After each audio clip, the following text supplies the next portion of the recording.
RTV app వార్తల్ని క్షణాల్లో చదివే అవకాశం ఉంటుంది. ఒక న్యూస్ పేపర్, ఒక టెలివిజన్ ఛానల్ మీ చేతుల్లో ఎప్పుడూ ఉంటాయి. ఖమ్మం హెడ్ క్వార్టర్ హాస్పిటల్లో పెద్ద ఎత్తున నిధులు వెచ్చించి మనం భవనాలు కట్టుకున్నాం. అకామిడేషన్ ఉన్నా కూడా స్టాండర్డ్ స్ట్రెంత్ కంటే ఎక్కువ, సుమారు 600 బెడ్లు కావాలి మనకి. 450 అవైలబిలిటీ ఉన్నాయి. శాంక్షన్ అయితే 600 ఉన్నాయి. మిగతా 150 కానీ 200 కానీ ఎన్ని కావాలంటే అన్నీ మ్యాక్సిమం స్ట్రెంత్కి శాంక్షన్ చేపిస్తాము. డాక్టర్స్ కానీ వేరే స్టాఫ్, పారామెడికల్ స్టాఫ్ కానీ ఎవరు కావాలన్నా కలెక్టర్ గారికి అధికారం ఇచ్చాము.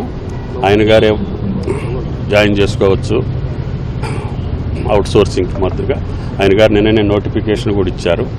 స్టాఫ్ కొరత లేకుండా, మందుల కొరత లేకుండా, హాస్పిటల్ పరిశుభ్రంగా ఉండేటట్టుగా ఫుల్ ఫ్లెడ్జ్డ్గా దీని భవిష్యత్తులో రేపు రాబోయే నెలలో హెల్త్ మినిస్టర్ని, ఉన్నతాధికారులు కూడా పిలిపించి ఈ హాస్పిటల్కి కావాల్సినటువంటి అన్ని అంగుల్ని, ఎందుకంటే ఇది 2 జిల్లాలకి ప్రధానమైనటువంటి ఆసుపత్రి కాబట్టి దీన్ని పద్ధతిగా చూసుకోవటం, ఉన్న స్టాఫ్ కూడా వచ్చినటువంటి రోగులతోటి మర్యాదగా ఉండటం, వాళ్ళ అసిస్టెంట్లు వచ్చిన వాళ్ళు కూడా మర్యాదగా చూడటం, హాస్పిటల్ ప్రాంగణాన్ని పరిశుభ్రంగా పెట్టడం ప్రధానం. హాస్పిటల్ కూడా నీట్గా పెట్టాలి. వచ్చినటువంటి బాధితులతోటి మర్యాదగా ఉండి వాళ్ళకి చేతనైన కాడికి మంచి వైద్యం అందించేటట్టుగా ఈ హాస్పిటల్ తీర్చిదిద్దాలని చెప్పి డాక్టర్స్కి చెప్పడం జరిగింది. కలెక్టర్ గారు కూడా బాధ్యత తీసుకున్నారు.